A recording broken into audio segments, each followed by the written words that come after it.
우리가 세상을 살아가면서 안타까운 일이 많이 있습니다. 어떤 사람들은 질병 때문에 너무 고통받으면서 또 더 나아가서는 생명의 위해서 기도하는 자들도 있습니다. 어떤 사람들은 물질 때문에 너무 고통받으면서 하나님 앞에 애타게 부르짖는 자들이 있습니다. 어떤 사람들은 건강 때문에, 어떤 사람은 자녀들 때문에 이렇게 애통하는 일들이 있습니다. 어떤 사람들은 자녀를 갖기를 원하는데 또 하나님이 쉽게 주시지 않아서 어려움을 겪는 그런 일들도 있습니다. 그런데 오늘 말씀에 보면 하나님께서는 우리들에게 하나님의 뜻을 우리가 살펴보면 좋은 것을 주시는 하나님이십니다. 예레미야서 3장 33절에 보면 이렇게 기록하고 있습니다.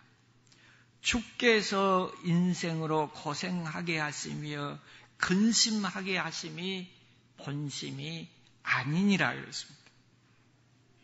하나님은 우리가 걱정하며 근심하며 병들어 사는 것 바라시는 하나님이 아니시라고 말씀하십니다. 마태복음 7장 11절에는 너희가 악할지라도 자식에게 좋은 것으로 줄 줄 알거든 하물며 하늘에 계신 너희 아버지께서 구하는 자에게 좋은 것을 주시지 않겠느냐, 성령을 주시지 않겠느냐, 이렇게 말씀하십니다.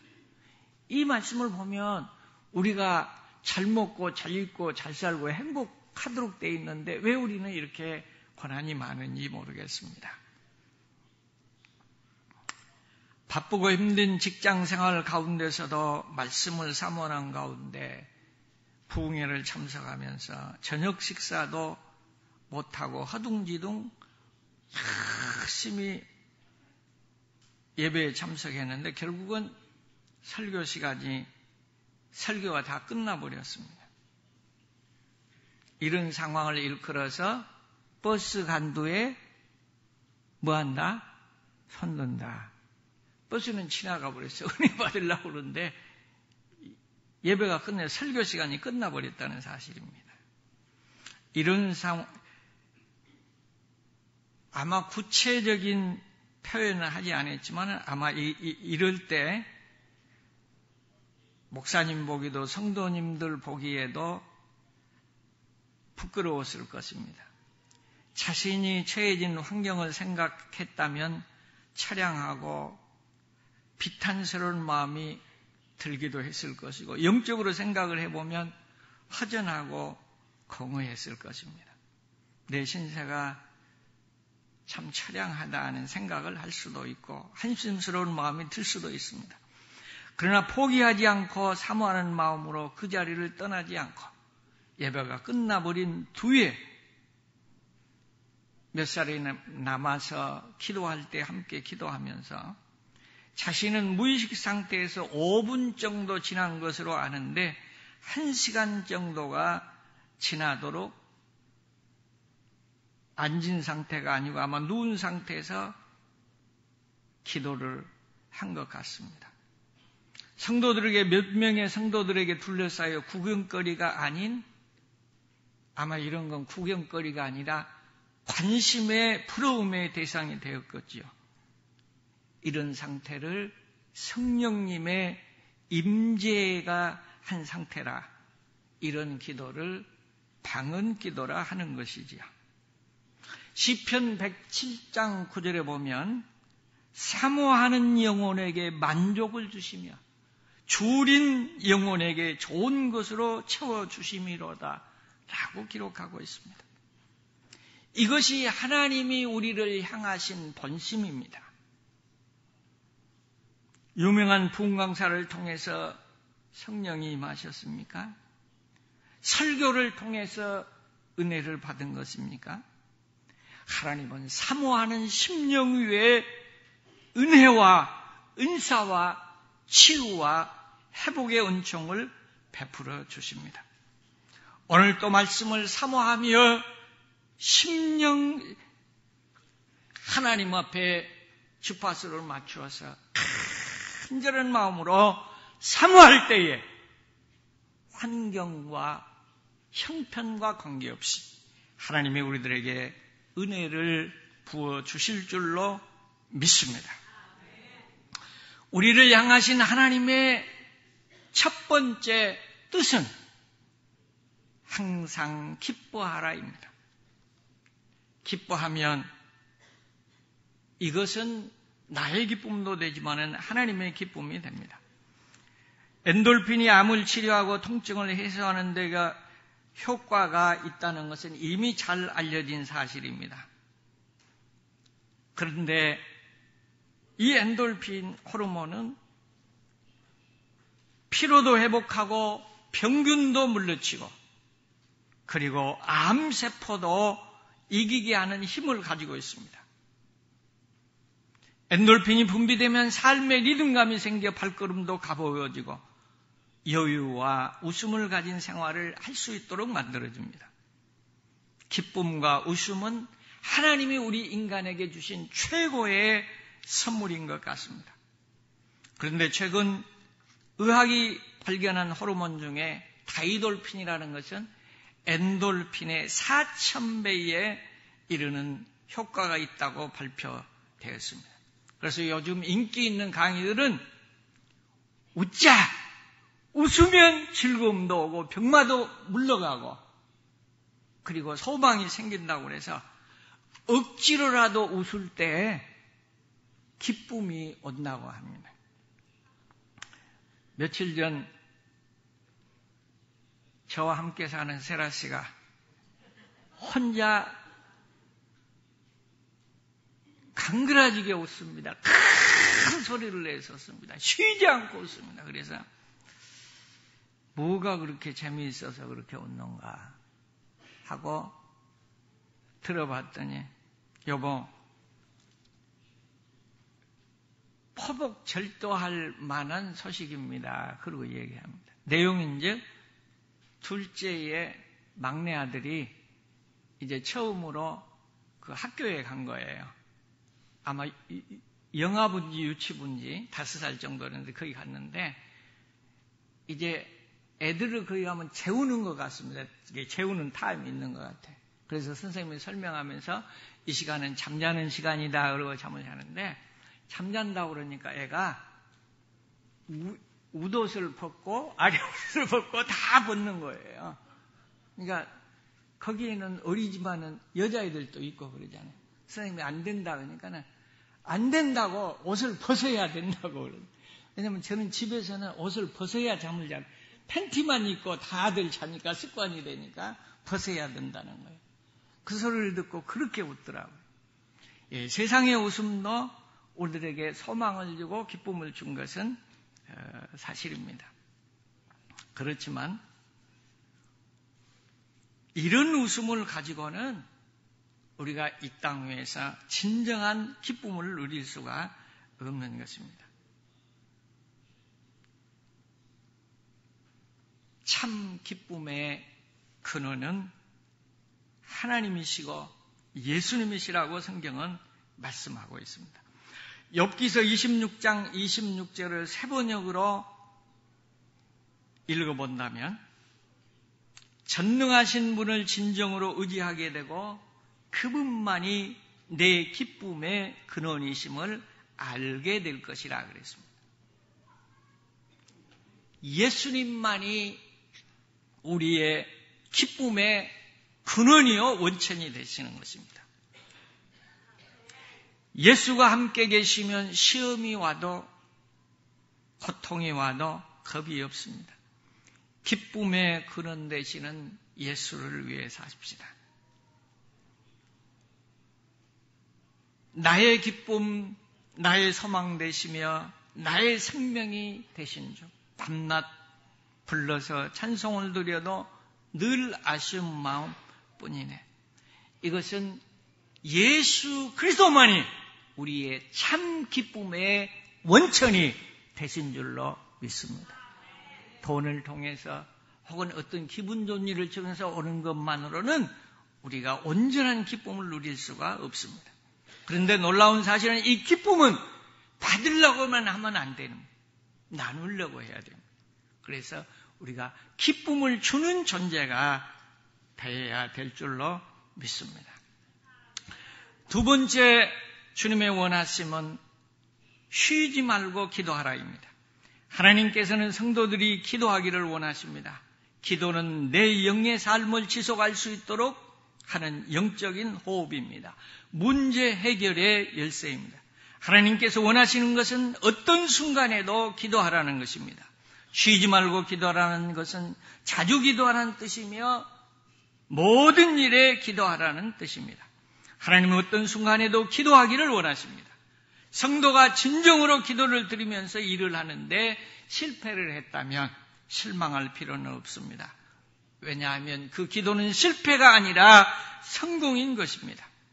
그러나 어떤 일에 성공했는데도 기도하지 않고 이루어진 것이라면 그것은 성공 같은 실패인 것입니다. 이유는 기도하여 이루어진 것은 하나님께서 인정하시고 보장을 해 주시기 때문입니다. 본문에 기록된 기도라고 하는 단어는 프로슈코마이라고 하는 헬라어인데 이 뜻은 기도한다, 간청한다, 예배한다 그런 복합적인 뜻이 있습니다. 그러므로 이 기도는 다른 말로 이야기하면 우리가 하나님 앞에 드리는 기도는 우리의 소원을 이루는 열쇠가 되기도 하지만은 이것은 곧 예배 행위가 되는 것입니다. 이 단어는 또 두 단어로 이루어져 있는데 프로스라고 하는 말은 방향을 나타내는 전치사에서 유래된 말로서 그 뜻은 어디를 향하여 어떤 쪽에 가까이 이런 뜻을 지니고 있습니다. 그러므로 기도란 뭐냐? 하나님을 향하여 바라보는 것입니다. 몸과 마음이 그리고 하나님과 가까이서 동행하는 것이 곧 기도라고 하는 뜻입니다. 사도행전 16장 13절과 16절에 기록된 기도는 곧 예배드리는 장소를 의미합니다.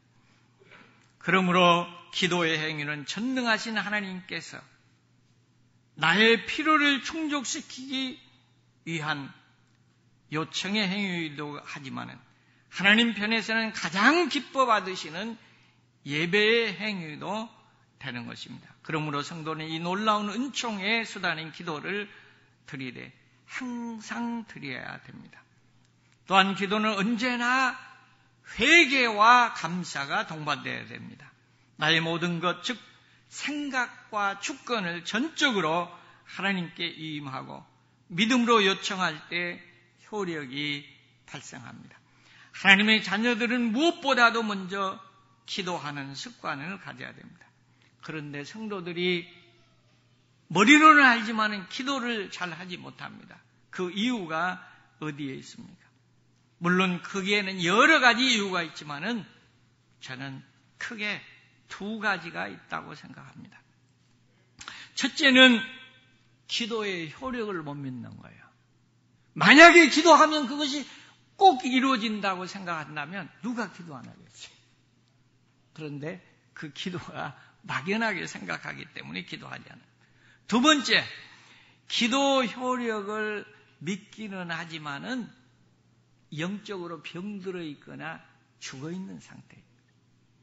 그렇기 때문에 이런 사람들이 기도하지 못합니다. 그렇지 않고는 기도할 이유가 없고 또 기도하지 아니할 수가 없는 것입니다. 슬라이드를 준비를 해 주셨다가 보여주시기를 바랍니다. 제가 보여달라고 하면 30세의 꽃다운 젊은 간호사가 유방암에 걸렸습니다. 살기 위해서 유방을 완전히 다 드러냈습니다. 그리고 나은 줄 알았는데 3년 만에 다리가 아파서 갔더니 이것이 전이가 돼서 뼈암이 됐다고 하는 것입니다. 실망스러운 것은 의사의 진단 결과는 생명을 부지하려면 양다리를 잘라야 됩니다. 30대 젊은 여인에게 양 다리를 잘라야 됩니다. 너무 실망하고 낙담했습니다. 살고 싶은 소망이 없었습니다. 근데 남편이 이것저것 여러 병원을 찾았다가 소망이 있는 방법을 찾았는데 그것은 다리를 잘라도 되지 않는다. 그런데 양 다리를 절개하고 그 뼈를 그 균들을 암 균들을 다 긁어내고 뼈를 열 처리해가지고 열로 뜨겁게 죽이고 그 뼈에다가 그 철심을 박아가지고 이렇게 하면 자르지는 않아도 살 수는 있고 그리고 휠체어를 타거나 목발을 짚고는 살 수 있다. 그런 소망을 가지고 이제 수술을 받았습니다. 근데 수술을 받았지만은 마음이 편할 리가 없지요. 음식 맛도 없어집니다. 잠도 오지 않습니다. 우울증이 생깁니다. 살 소망이 없어지는 거예요. 기쁨이 없습니다. 매사가 짜증밖에 없습니다. 이런 상황 속에서 동료 간호사였던 한 분이 전도사가 되어서 전도를 했습니다. 하도 강력하게 하니까 할 수 없이 교회에 나갔습니다. 그러나 기쁨 없이 왔다 갔다 합니다. 그런데 본인은 기도의 능력도 못 믿고 믿어지지도 않는데 그 목사님하고 그 친구 전도사님이 눈물로 기도하면서 간절히 기도했어요. 그리고 매주일 목사님이 기도해 줬습니다. 근데 놀라운 일이 발생했습니다. 슬라이드를 좀 띄워주시겠어요? 슬라이드. 병원 의사가 이야기합니다. 놀라운 일이 발생했다는 거예요. 하면서 치료받으면서 계속해서 엑스레이를 찍어보는데 여기처럼 기도 전과 후가 있습니다. 여기에 보면 이렇게 절단을 해서 구멍이 생긴데 여기처럼 이 뼈가 진액이 나와서 이어져 나가고 있는 거죠. 그래서 의사가 놀라면서 무슨 일이 있었는가, 무슨 약을 먹었는가, 무슨 치료를 받았는가. 나는 이 병원에 밖에 나온 것이 없습니다. 그리고 기도 받은 것밖에 없습니다. 그랬더니 불신 의사가 하는 얘기가 기적이 일어났네요 라고 표현했습니다. 결론적으로 지금은 완전히 나아서 간증을 하면서 그 양로원들을 찾아다니면서 또 병든 자들을 찾아다니면서 간증하면서 삽니다. 뜨겁게 삽니다. 사람은 알 수 없어도 하나님은 하실 수 있습니다. 지금도 이와 같은 역사를 이루신 분이 하나님이십니다. 하나님은 그러기 때문에 기도하라고 말씀하십니다. 근데 우리는 이 좋은 기도를, 이 놀라운 축복을 모른다고 하는 것이 너무 안타까운 사실입니다. 기도하는 나와 여러분이 될 수 있기를 주님의 이름으로 축원합니다. 하나님은 우리에게 좋은 것을 주시기를 원하십니다. 세 번째, 범사에 감사하라입니다. 하나님은 우리가 감사하는 것을 원하십니다. 감사에는 두 가지 종류가 있습니다. 하나는 상대적인 감사요, 하나는 절대적인 감사입니다. 상대적인 감사는 환경과 조건에 따라서 드리는 감사고, 절대적인 감사는 이유 없이 감사하는 겁니다. 상대적인 감사도 효력이 있거니와 다니엘처럼 사자굴에서 던져져서 죽을 줄 알면서도 그 하나님을 향하여 하루에 3번씩 기도하되 감사함으로 하는 그 기도, 하나님이 능력을 베풀어 주신 줄로 믿습니다. 영국의 타임즈에 기재된 내용에 의하면 매주 한 번 이상 예배에 참석한 사람의 평균 수명은 예배를 안 드린 사람보다 7년을 더 산다고 하는 그런 발표가 있었습니다. 행복은 소유의 분량에 있지 않고 감사의 분량이 있습니다. 그러나 여기서 우리가 알아야 될 사실은 오래만 산다고 해서 축복은 물론 아닙니다. 때를 따라서 하나님께서는 갑자기 생명을 거두어 가신 경우도 있습니다. 그러나 그렇다고 해서 그것이 불행일 수 없습니다. 천국에 직행하는 것이기 때문에. 그럼에도 불구하고 하나님은 우리 사람들의 형편과 처지도 아시기 때문에 장수의 복을 주시는 줄로 믿습니다. 저희 형제는 7남매입니다. 제 위로 누님이 2분, 누님이 3분, 형님이 3분입니다. 그런데 안 믿는 사람이 4사람이고 믿는 사람이 3사람입니다. 지금. 근데 묘하게요. 믿는 4사람의 평균 수명이 50살입니다. 2분은 30대에 돌아가셨고 한 분은 59세에 돌아가셨고 한의사인 우리 둘째 형님이 제일 오래 사셨는데 69세에 돌아가셨어요. 그런데 누님 2분하고 저만 예수 믿는데 묘하게 제일 큰 누님만 돌아가셨는데 90에서 1살 빠진 89세까지 사시고 돌아가셨어요. 그리고 막내 누님이 우리 송진현 집사님 어머니인데 81세신데 지금 생존하고 계시고 제가 막내인데 우리 안 믿는 사람 형제 중에서 제일 많이 산 분보다 제가 1년 지금 더 살고 있습니다. 장수하고 있습니다. 이상하게 하나님은 영과 더불어 육체에도 복을 주시는 하나님이신 줄 믿으시기를 바랍니다. 어느 날 사탄의 전시장에 사람을 공격하는 각종 도구들이 공개되었다고 합니다. 시기, 질투, 고집, 욕심, 미움, 교만, 혈기, 판단, 정죄, 싸움 등 수많은 공격 무기들이 가격표와 함께 잘 진열이 되어 있는데 그 중앙에 유별나게 고급스러운 포장이 되어서 고가가 매겨져 있는 도구가 있었는데 그것은 곧 실망과 좌절이라는 도구였는데 이것은 그 위력이 과히 핵폭탄급이라고 하는 설명서까지 쓰여져 있었습니다. 이 무기는 새신자이든 관록 있는 신자이든 집사든 권사든 장로든 심지어는 목사도 이 무기로 공격을 하면 꼼짝을 못한다는 설명서까지 깃들여져 있었습니다. 이때 한 사람이 사탄에게 질문했습니다. 혹시 그 도구를 사용했는데도 불구하고 효과가 없었던 그리스도인은 없었습니까? 라고 묻자 사단은 어두운 표정을 지으며 다음과 같이 대답했다고 합니다. 이 도구를 사용했음에도 불구하고 넘어지지 않는 사람이 있었습니다. 그 사람들은 욥처럼 다니엘처럼 조건을 초월해서 범사에 감사하면서 기도하는 성도들입니다.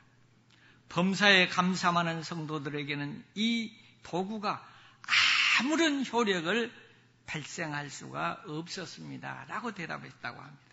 그렇습니다. 실망과 좌절은 모든 사람의 선망의 대상이 되고 성공했다고 하는 유명한 연예인들까지도 우울증에 빠지게 하고 심지어는 자살하게 만듭니다. 성공한 기업가도 성공한 정치가도 권세자들도 심지어는 대통령까지도 실망과 좌절하고 결국은 죽게 만드는 그 무서운 결과를 위력을 지니고 있는 것입니다. 그러나 범사에 감사하는 성령이 충만한 성도들에게는 무용지물이 될 수밖에 없습니다. 그러므로 우리는 하나님 앞에 감사해야 됩니다. 조건 없이 감사해야 됩니다. 망해도 감사해야 됩니다. 병들어도 감사합니다. 죽어도 감사해야 됩니다. 욥처럼 자식 10 자녀가 다 죽어버리고 재산 다 없어지고 자기 몸에 병들어서 소망이 없고 사람 다 마누라마저 저주하고 떠나갔지만 주시는 이도 여호와시고 가져가신 이도 여호와시고 내가 빈손으로 왔으니 갈 때 빈손으로 간 것이 당연하리라. 그러나 여호와 하나님은 찬송을 받을 줄 알고 하는 이 감사하는 신앙 외에 하나님은 더 큰 축복을 주신 줄로 믿습니다. 다니엘처럼 죽을 줄 알면서도 그 하나님을 향하여 육체는 죽어도 영혼을 구원해 주시는 하나님을 감사하기 때문에 하나님은 이런 자들에게는 감당할 수 있는 은혜와 축복도 허락해 주신 줄로 믿습니다. 실수로 두 손가락을 잘리는 불행을 당하는 그 사장이 있었습니다. 그럼에도 불구하고 원망하고 불평하지 않고 하나님께 감사했습니다. 현대의학의 혜택을 입어서 봉합수술을 통해서 손가락을 살릴 수 있게 돼서 감사합니다. 손가락이 잘렸어도. 그랬는데 또 어려운 문제가 발생했습니다. 봉합해 놓은 이 손가락에 낫지 않고 문제가 발생해요. 그래도 감사했어요. 이윤즉 알고 보니까 손가락이 회복되지 못한 것은 원인을 알고 보니까 그럴 이유가 없는데 간암이 걸렸던 거예요. 그래 간암은 초기. 근데 하나님 간암 초기에 발견할 수 있도록 해주셔서 감사합니다. 이렇게 했다는 거예요. 그런데 이렇게 감사한 자에게 하나님 축복만 주셔야 되는데 공장은 잘 되고 있는데 이렇게 감사했는데 그리고 땅도 사놓고 좋은 공장을 지으려고 하는데 융자를 못 받아서 이제 짓지를 못하게 됐다. 융자가 나올 줄 알았는데 융자가 안 나오니까. 그래서 염려하고 기도하고 백방으로 노려보여도 안 되고 사람을 찾아서 백방으로 요청을 해봐도 허사였습니다. 그러나 실망하지 않고 하나님 앞에 기도했습니다. 이제 있던 공장에서도 나가야 쫓겨날 그런 형편이 돼서 진짜 진퇴양난 사면초가에 부딪혀 있습니다. 이럴 때 사람은 실망할 수밖에 없지만은 믿음의 사람은 하나님의 뜻을 향하여 기도하게 됩니다. 열심히 기도해요. 그런데 어느 늙은 노인이 한 분 찾아와서 만두가 너무 맛있었습니다. 나도 이 만두를 띄어다가 장사 한번 해보고 싶습니다. 그래서 그 집사님은 대답하기를 할아버지 돈이 많아요? 그렇게 물어봤습니다. 할아버지가 뭣도 모르고 대답을 해요. 네, 제가 돈이 많습니다. 만두를 장사할 만한 충분한 돈이 있습니다. 그래서 이 사장님은 대답합니다. 할아버지, 우리 만두 공장은 가난한 사람들이 이걸 띄어다가 팔아서 생계를 유지하도록 하는 거지. 돈 많은 사람들에게 돈 벌려고 하는 기업이 아닙니다. 죄송합니다. 그렇게 말씀드리고 만두로 잘 대접하고 또 노인들은 오래 이야기해 준 거 좋아하잖아요. 이야기를 잘 해드리고 이렇게 보냈습니다. 근데 귀찮게 그분이 너댓 번을 또 오는 거예요. 그럴 때마다 짜증내지 않고 실망하지 않고 잘 설명하고 대접해서 보냈습니다. 근데 어느 날인가는 그 할아버지가 사람들을 몇 사람 데리고 왔어요. 이유는 뭐냐? 기도를 하고 사람을 통해서 노력을 해보고 은행을 찾아보고 수단과 방법을 가려도 안 됐는데 이 할아버지가 데리고 온 사람들은 건축업자였습니다. 그리고 은행에 있는 사람들이었어요.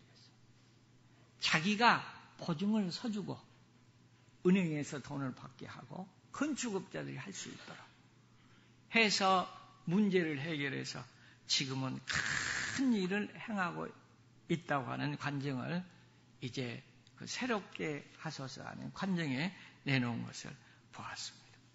그렇습니다. 우리가 이 땅에서 어려운 일이 많고 고통스러운 일이 많아도 하나님 앞에 기도하면 소망이 있는 것입니다. 또 그것이 이루어지지 않는다고 해도 그것은 실패가 아닙니다. 우리가 하나님 앞에 설 때에 상급이 올 수 있습니다.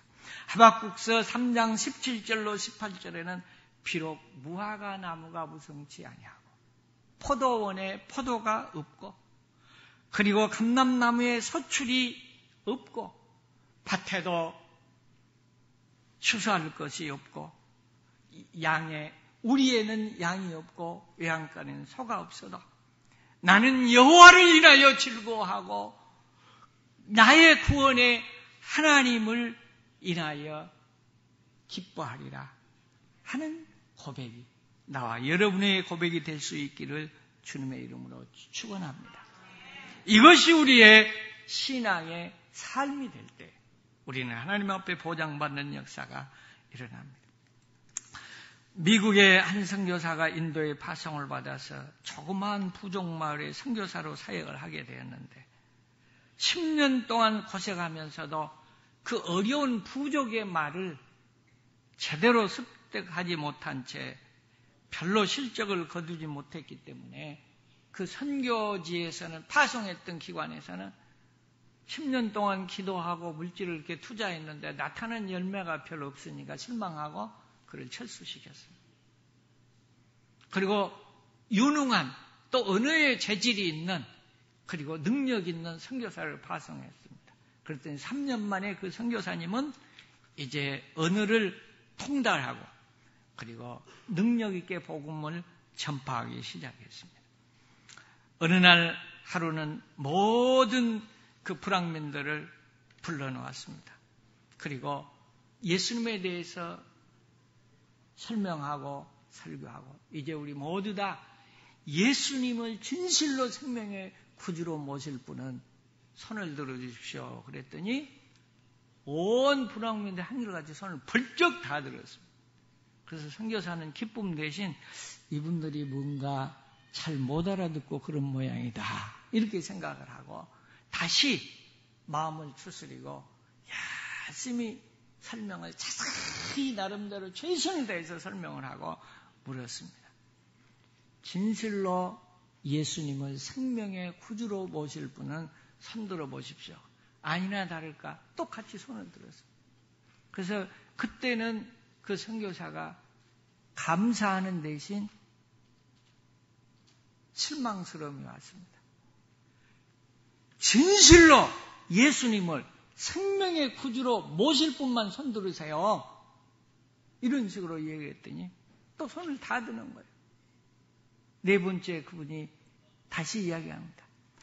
당신들이 예수님이 누군 줄 아세요? 하나님이 누군 줄 아세요? 죽으나 사나 생명 내걸고 예수 믿을 뿐만 손들으세요. 이렇게 했습니다. 그랬더니 거기 부족장 되는 분이 조용히 일어나서 말합니다. 선교사님, 우리는 10년 동안 예수님과 같이 살았습니다. 이 말은 이분은 예수님 같은 삶을 사는 거예요. 눈에 보이는 것은 나타나지 않았을지 모르지만 그들이 마음속에 이미 예수님을 영접했던 것입니다. 그렇습니다. 복음은 지식이나 실력이나 설득력으로 전파되어지는 것이 아닙니다. 복음의 열매는 육안으로 판단할 수 있는 것도 아닙니다. 그리고 복음 전도에는 성공과 실패가 있는 것도 아닙니다. 왜냐하면 하나님의 판단하시는 기준과 사람이 판단하는 기준은 다를 수 있기 때문입니다. 복음 전도를 성공과 실패의 기준을 가지고 하는 사람들은 성공을 거두면 교만하게 될 것입니다. 실패하게 되면 낭망하게 될 것입니다. 그러나 하나님의 명령으로 알고 생명을 살리고자 하는 마음을 가지고 갔다면 그는 실패할지라도 하나님이 인정하시고 상급으로 보장해 주실 줄로 믿습니다. 사랑하는 성도 여러분, 이름 없이 빛 없이 충성을 할 때에 우리가 때를 따라서 충성을 하다가도 시험에 들 수가 있습니다. 그러나 하나님은 아시고 하나님은 보십니다. 우리의 신앙은 영적 신앙이 돼야 될 줄로 믿습니다. 마지막 결론은 뭐냐? 예수를 가장 잘 믿는 것은 뭐냐? 기도를 잘하는 것이 아니고, 전도를 잘하는 것이 아니고, 충성을 잘하는 것이 아니고, 봉사를 잘하는 것이 아니고, 오늘 말씀대로 예수님을 모시는 이 세 가지 말씀. 내 마음속에 진정한 기쁨이 있는가? 범사에 감사하는가? 내가 하나님의 살아계심의 능력을 믿고 기도하는가? 이걸 보고 나를 진단해 볼 때 이것이야말로 가장 정확한 바른 신앙의 진단인 줄로 믿습니다.